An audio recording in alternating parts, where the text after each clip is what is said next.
Welcome to the deep dive, where we extract the core intelligence from complex strategic frameworks and deliver it straight to you. We're here to cut through the noise. So much noise, especially from those dashboards full of metrics that, frankly, don't tell you anything meaningful. Right. Today, our mission is, well, it's a critical one, Yeah.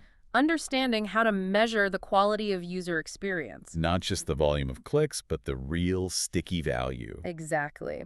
And to do that, we are diving deep, exhaustively, into Google's definitive system for UX metrics, the HEART framework. It's a game changer for so many teams. For sure. If you are preparing for a major product review, or if you've been burned by vanity metrics, those numbers that look great but tell you nothing, this deep dive is your masterclass. We're going beyond just the acronym. Way beyond. We're unpacking the engine. For the record, though, HEART stands for happiness, engagement, adoption, retention, and task success. And that framework is, it's the essential foundation for moving past just picking random metrics. Which so many teams do.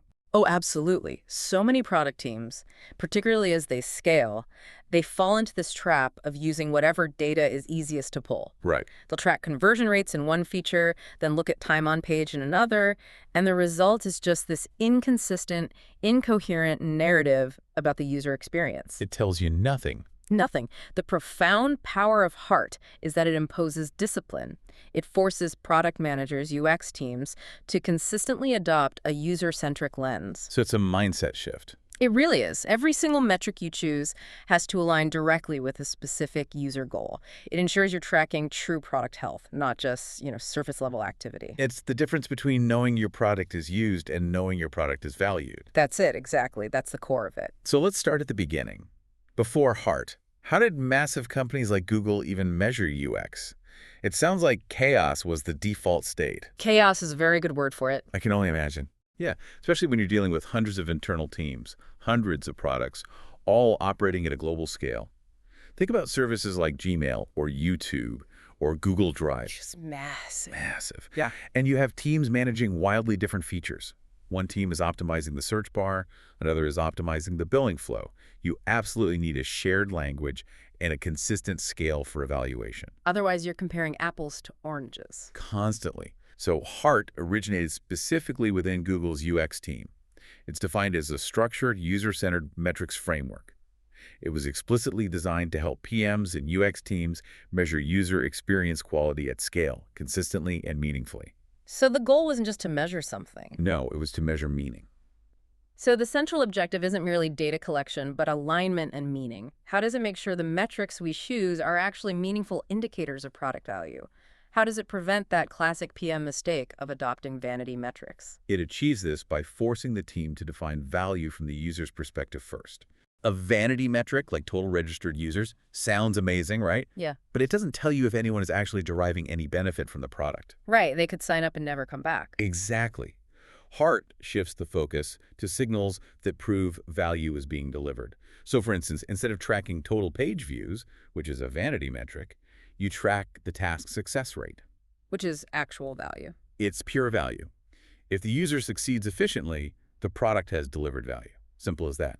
The framework provides a kind of anti-chaos mechanism. I like that. Yeah, by having these 5 defined, non-overlapping categories, H, E, A, R, T, it ensures you don't over-focus on one area, like acquisition, while you're ignoring something critical, like happiness or retention. It forces a holistic health check. That brings us to the core benefits for the product manager who's listening right now. If I have a dashboard that works, even if it's a little messy, why should I commit the resources to restructure everything around HEART? What's the real payoff? The payoff is organizational efficiency and much better decision-making. We can break down the benefits into probably 5 critical areas. Okay. First, as we mentioned, it absolutely prevents that random metric selection. It provides a structured, predefined scope that forces a comprehensive measurement. You have to articulate a goal for retention, for example, even if your immediate focus is on adoption. So it forces a long-term view. It does. Second, and this is so crucial for communicating upwards, it creates immense clarity in product reviews and reporting. When you say, we moved the needle on task success, everyone in the room immediately understands you're focused on efficiency, on completion rates. When you say, we improved happiness, people know you're talking about sentiment, not just usage volume. It standardizes the internal conversation. I can see how that standardized language would save just endless hours in meetings. You're not redefining terms every single week. Precisely. Third, it enables consistent evaluation across different features. You can use the same task success metrics, whether you're evaluating a new checkout flow or a new customer support chatbot. So you get a true comparative A analysis. true one-to-one. Fourth, and this is where it directly impacts innovation, it's vital for supporting hypothesis building in experiments, like A/B testing. How so? Well, if I implement a new color scheme, I can hypothesize it will increase happiness. Now, I know I have to measure this using something specific like CSAT or sentiment tagging. There's no guesswork. It turns these abstract ideas into testable, measurable assumptions. I see. And finally, because Heart is so intrinsically focused on user interaction, on friction, on completion, it lets teams detect critical UX issues incredibly early. You catch the drop-off in the task success funnel before it becomes a huge problem that tanks your overall business North Star metric. It's like preventative medicine for your product. That's a great way to put it. It Yeah. really is. That's a compelling set of benefits. It really moves it from being some optional checklist to a fundamental strategic requirement. Before we get into the mechanisms, let's quickly establish the 5 components again, but let's focus on their distinct purpose. Certainly. These are the 5 lenses you have to use to view your product's health. Okay. So H is for happiness. This is the emotional layer, the user's subjective attitude, satisfaction, delight, or trust in the product. It's often captured through surveys and sentiment analysis. The feelings. The feelings. Mhm.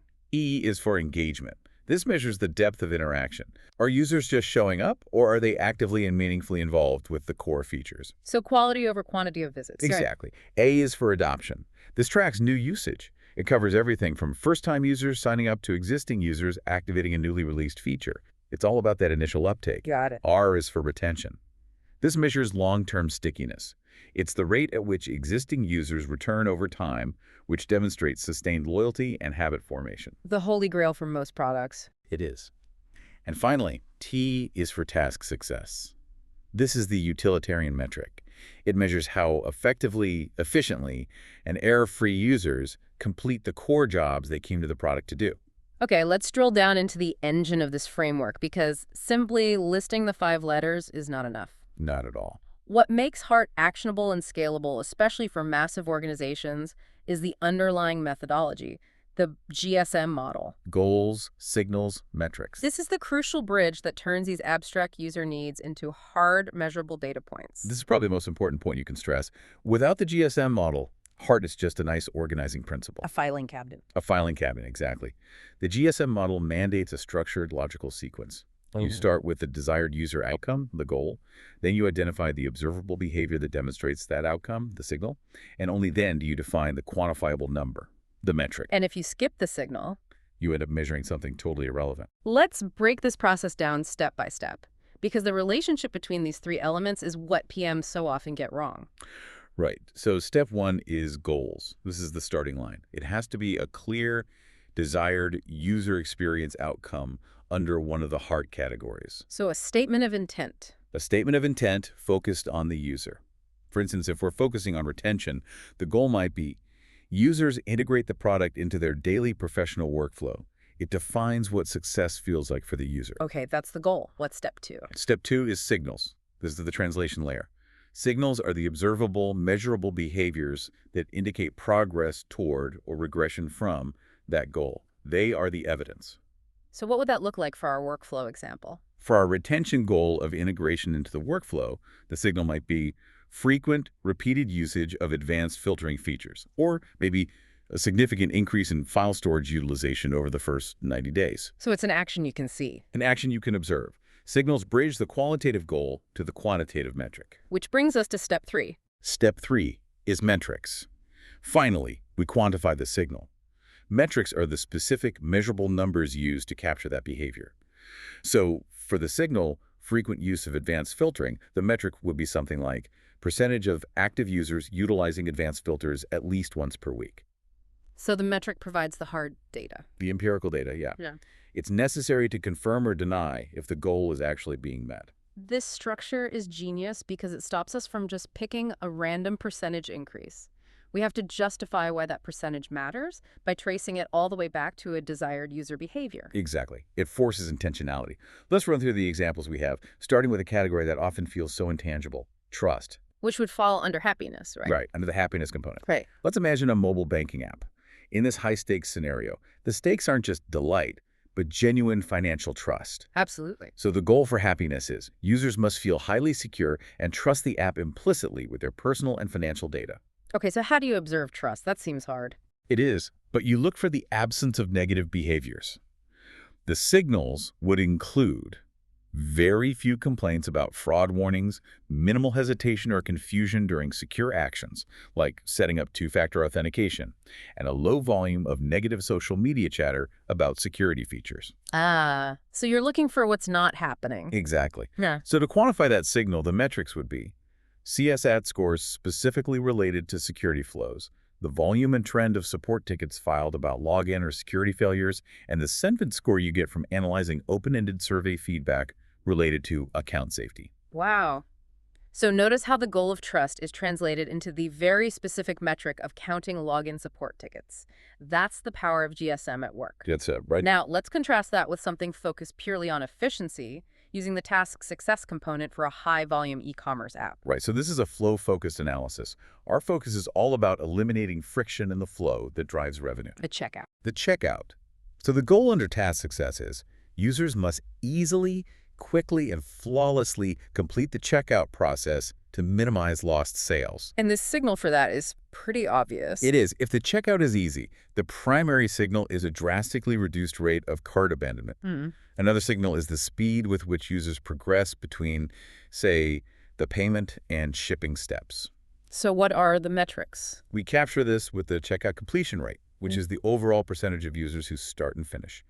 But crucially, you also look at diagnostic metrics, like the drop-off rate per step in the funnel. To find the exact friction point. Exactly.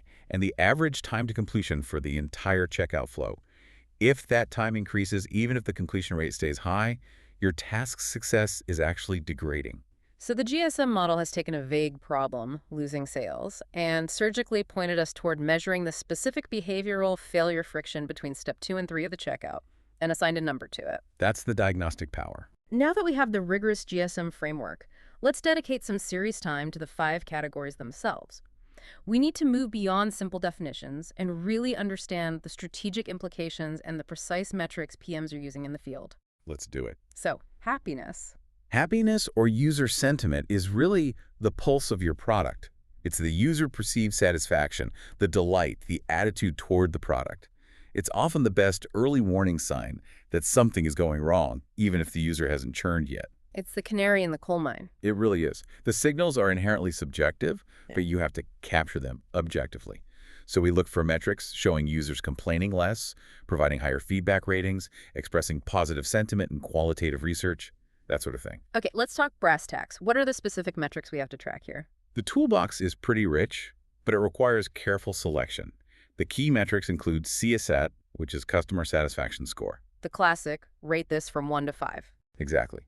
Then there's NPS, the Net Promoter Score, SUS, the System Usability Scale, the simple in-app ratings, 1 to 5 stars, and critically, something called qualitative sentiment tagging. What's that? That's where you use natural language processing or even human analysis to tag customer support chats based on emotional tone. Things like frustration, delight, confusion. Okay, let's slow down on the 2 heavy hitters, NPS and CSAT, because they're constantly confused. What's the fundamental strategic difference in when and why a PM would use one over the other? This is a classic point of confusion, but their purposes are really distinct, and it's linked to time horizon and scope. Okay. CSAT measures immediate transactional happiness. It asks, how satisfied were you with this purchase? Or how satisfied are you with the new search results page? So it's very specific. Very specific and immediate. Because of that, it offers quick, actionable insights for tactical improvements. It's diagnostic for a specific flow or interaction, and it produces quantitative data, an average score, that's easy to report and trend over time. So CSAT is great for micro adjustments and A/B testing localized features. What about NPS? NPS is strategic and long-term. It asks that question, how likely are you to recommend this product to a friend or a colleague on a 0 to 10 scale? Right. That question assesses loyalty and the user's overall relationship with the brand, not just a single interaction.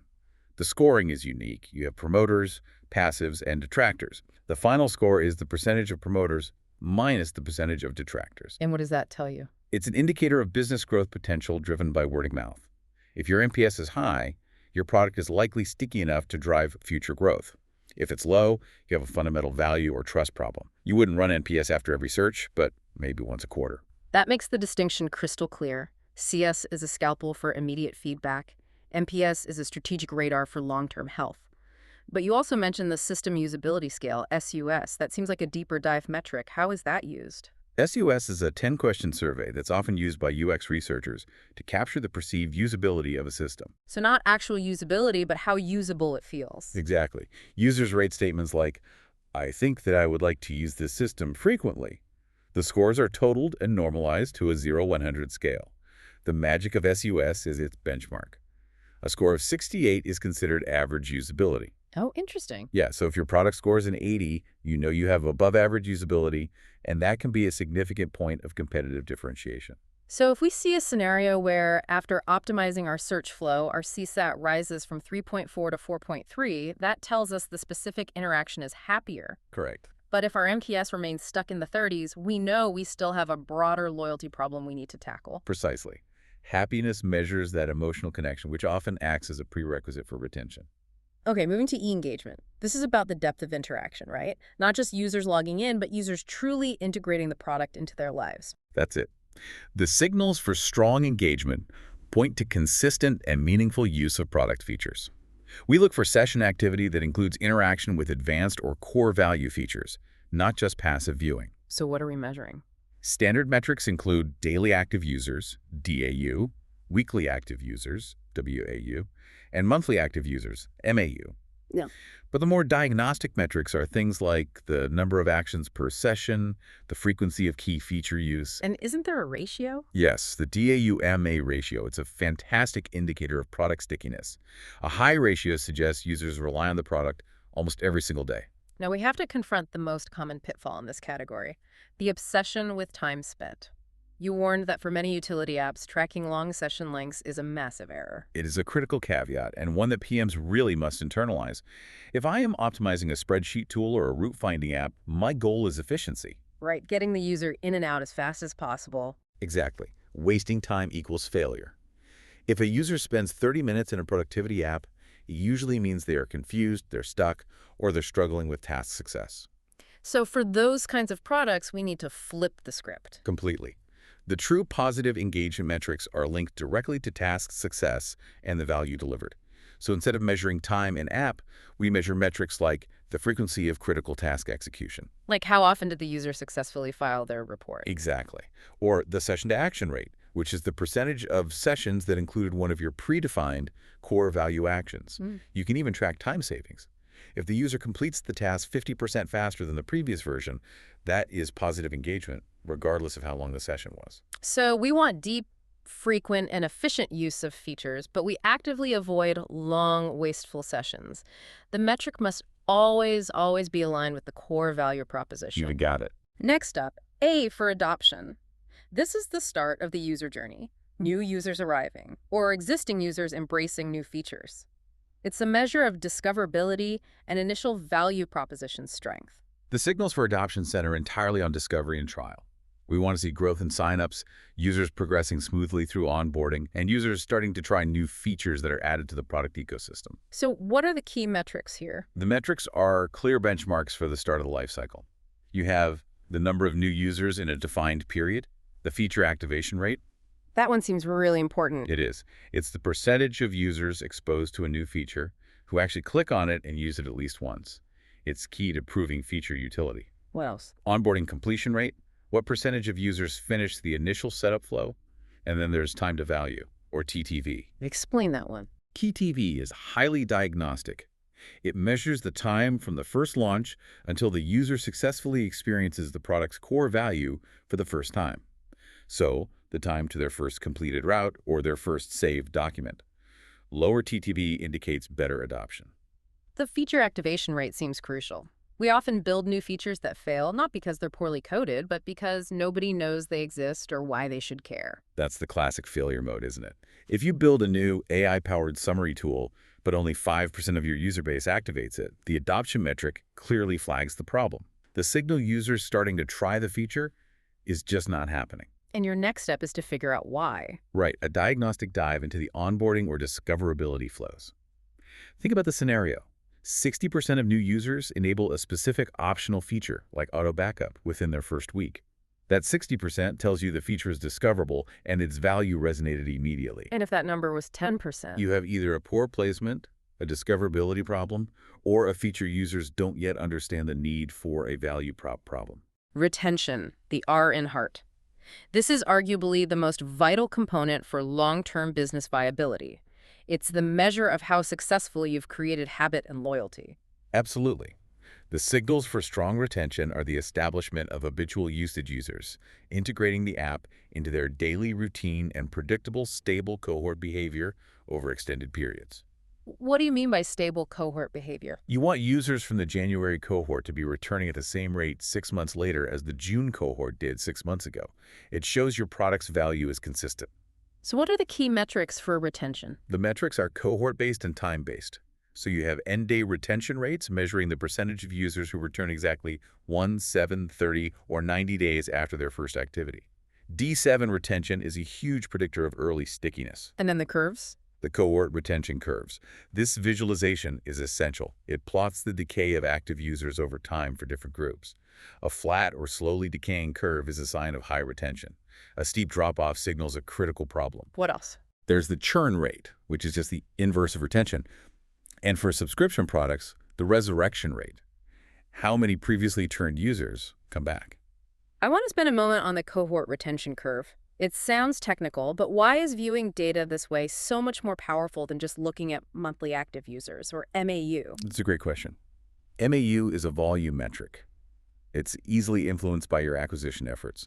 You can have a super high MAU, but terrible retention if you are constantly pouring new users into a leaky bucket. So it hides the problem. It completely hides the problem. The cohort curve, however, reveals the integrity of the bucket.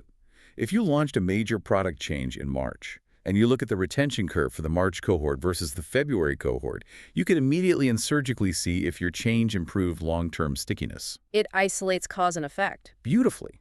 It shows you if your product is getting healthier or just getting bigger. That makes the connection back to the other heart components so clear. If you implement push reminders, as our sources suggest, and then see your 90-day retention curve flatten out for the post-implementation cohort, You have measurable proof that your feature contributed directly to loyalty. the signal returning users was triggered by the feature, and the metric, the retention curve, proved its value. That's GSM in action. Finally, we arrive at T, task success. Often the most straightforward but most essential part of the utilitarian value proposition. Did the user accomplish the job they set out to do? And how well did the product support that? Task success measures the degree to which users complete core tasks efficiently and without errors. The signals are the simplest: successful transaction completions, reduced time spent searching, and minimal instances of users hitting error states. And the metrics here feel very quantitative. They are highly quantitative and diagnostic. You have the task completion rate, the error rate, which is maybe the most diagnostic metric of all. Yep. It tracks how many errors form, submission failures, crashes occur during the task attempt. A low error rate is a massive signal of high usability. What else is in the tooltip? Time to complete task, which is critical for efficiency. Search exit rate. How often does the user just abandon the app after a search yields nothing useful? And a simple success-failure ratio for a critical action. Task success metrics are often the foundation for a PM's daily focus because they directly impact core business flows like conversion or customer support load. Exactly. And the ability to isolate the specific point of friction is why task success is so valuable. If a redesign increases your checkout completion rate from 70% to 90%, that's fantastic. But the real deep dive requires linking that to the error rate. To find the why. Right. Did the completion rate increase because you eliminated a confusing mandatory field? If the error rate for that specific field went from 15% to 2%, you have precise diagnostic data on why your change was successful. Task success provides the measurable proof of usability. Okay, here is where the strategic rubber meets the road.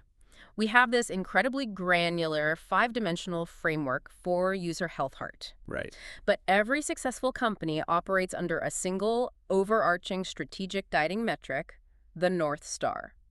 How do product managers harmonize this detailed UX model with that singular business goal? Great question. They are not in competition. They are in a hierarchical partnership.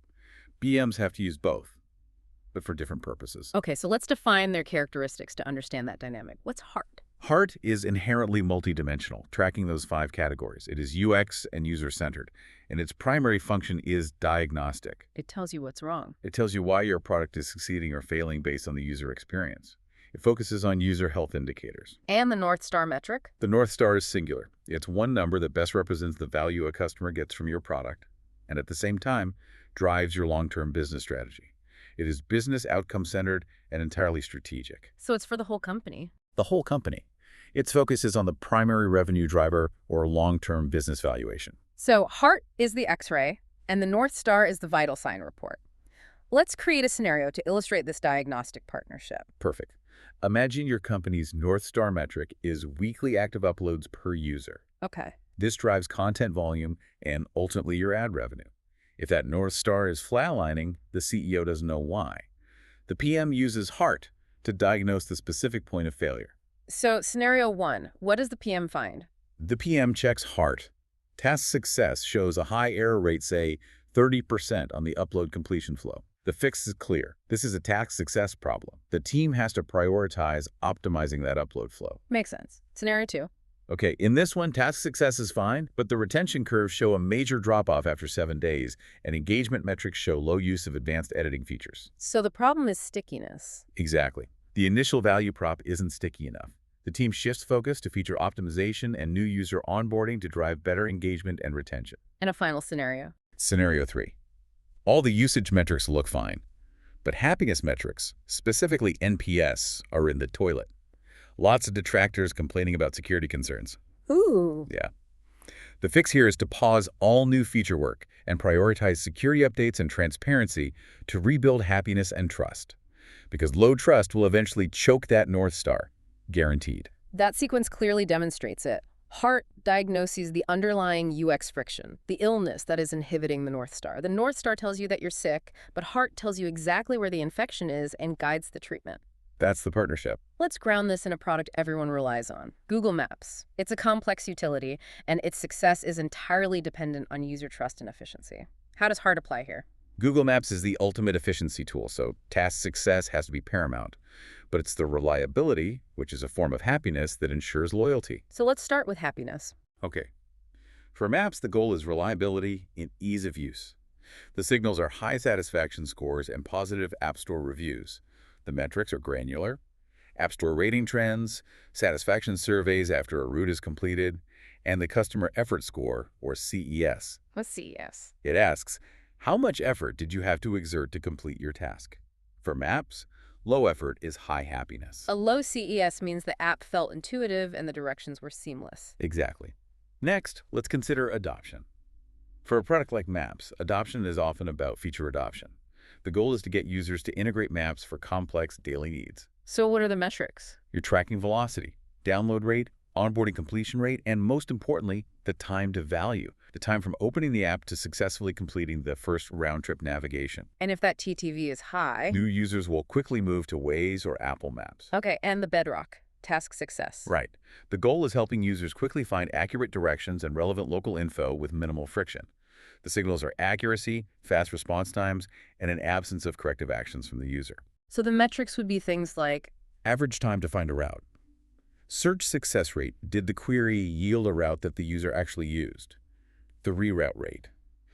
The number of times a user ignores the initial suggested route or changes directions mid-journey. It's a huge signal of confusion or inaccuracy. And then the error rate, like navigation errors due to map inaccuracies or system crashes. It's powerful how the task success metrics, like reroute rate, directly feed into the happiness metric user frustration. It shows how interconnected heart is. Completely. If you fail at task success, you will see a corresponding drop in happiness. So for the PM implementing this, we move from theory to the dashboard. The source material emphasizes avoiding metric overload. How do we design a highly functional heart dashboard that maintains focus? The danger of any analytics platform is drowning in data. For sure. The purpose of the heart dashboard is ongoing monitoring and visibility, but it has to be actionable. If you track 20 metrics per category, you are effectively prioritizing none of them. So what's the primary design recommendation? Be ruthless. Include only one or two key, highly relevant metrics per heart category. This keeps the team focused on 5 or 6 numbers that represent the overall UX health. You have to choose the metrics that are most sensitive to the changes you're currently prioritizing.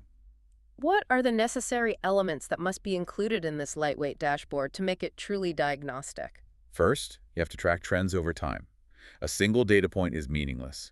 You need to know if your D7 retention is getting better or worse over the last 6 months. Okay, what's second? Second, you must segment the data by cohorts. As we discussed, you have to be able to isolate users who signed up under different conditions.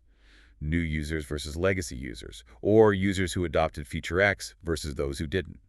Segmentation provides the necessary context for diagnosis. And third. Third, and this is crucial for that early detection benefit, you need to set proactive alerts for when thresholds drop. If your task success error rate exceeds 5%, an alert should trigger immediately. This ensures the framework isn't just a quarterly reporting tool, but an active monitoring system. And while the framework is tool agnostic, the types of platforms PMs rely on to execute this are pretty consistent, right? Yes. Most teams are using tools like Mixpanel, Amplitude, Looker, or Google Analytics, combined with specialized survey tools. The choice of tool matters less than the discipline of the GSM model, and its sharp focus on just 1 or 2 critical metrics per category. As we wrap up this deep dive, let's turn the lens toward caution. The sources provide a clear list of common pitfalls. If we implement HEART incorrectly, we risk wasting significant time and energy. What are the key mistakes PMs absolutely must avoid? The first and most foundational mistake is a metric choice error, choosing metrics that are not behavior-based. So they break the GSM chain. They break the chain. If your metric doesn't directly quantify an observable signal linked to a user goal, you have fundamentally misused the framework. For example, measuring number of downloads alone is a volume metric, not a behavioral signal of value. Okay, what's next? Second, the issue of overload. We cannot stress this enough. Adding too many metrics, trying to measure everything, just leads to a dilution of focus and confusion. If every team member has a different priority, the framework fails to provide strategic alignment. Right. Keep it simple. Keep it simple. Third is that classic mistake of misusing time. We already detailed this, but it bears repeating. For efficiency products, using long time spent as a positive indicator of engagement will lead you to optimize for user confusion, not user value. It's a huge trap. A huge one. Fourth is a pervasive problem: lack of segmentation. If you report a blanket 80% completion rate for task success, but you fail to segment that by cohort, you might be missing that the completion rate for your mobile users is 50%, while desktop users are at 95%. And you're missing the real problem. You're completely missing it. Segmentation by persona, device, or user journey is non-negotiable for getting true diagnostic insights. And the final mistake. And finally, the breakdown of the GSM model through unmeasurable signals. Teams sometimes create these beautiful aspirational goals like users feel empowered and informed, and then choose a signal like users demonstrate less anxiety. How would you even measure that? You can't. Not really. That signal is nearly impossible to capture accurately or digitally. The signal has to be quantifiable through the data you can realistically collect, whether that is clicks, time, errors, or survey results. This has been an incredibly detailed journey. To synthesize all the strategic knowledge we've gained, what are the essential takeaways about the HEART framework that every product manager should internalize? The first core mandate is this: HEART is a rigorous, UX-focused measurement model. It's not just a standard list of business KPIs. It requires structured thinking. And second, Internalize the mechanism. Always, without exception, implement the framework using the GSM structure. Goals lead to measurable signals, which then lead to quantifiable metrics. That sequence is the non-negotiable spine of effective measurement. and third, know what it's for. Yes, recognize its specific utility. HEART's power is diagnostic. It provides specific granular insights into UX friction points that broader business KPIs, like the North Star metric, can only hint at. It helps you find the why. And on a practical level, don't let perfect be the enemy of good. Absolutely. Start small. Choose 1 or 2 core metrics per category that align with your immediate tactical priorities. And remember that the framework is dynamic. The categories you emphasize should align with your product lifecycle. So you might focus on adoption at launch. And then shift that focus entirely to retention and happiness once the product matures. Heart guides both strategy and execution throughout the product's entire life. We've spent this time decoding Google's HEART framework, moving past the acronym to understand the diagnostic power of linking abstract user goals like trust and satisfaction directly to measurable, observable behavior through the goals, signals, metrics model. It turns the subjective into objective, actionable data. It really does. We've seen how HEART pinpoints the specific UX failures that choke growth. If the system is designed to measure the health of a complex product experience, this raises an important question for you, the listener, that applies beyond software. Hmm. How can you apply the goals, signals, metrics model to measure the success of an important personal or professional learning goal you have right now? What behavior, what specific quantifiable signal would you look for to prove you are truly succeeding? That's a great question. Think about what your true task success metric would be. We hope this deep dive helps you move beyond vanity metrics in all aspects of your life and start measuring what truly matters. We'll see you next time.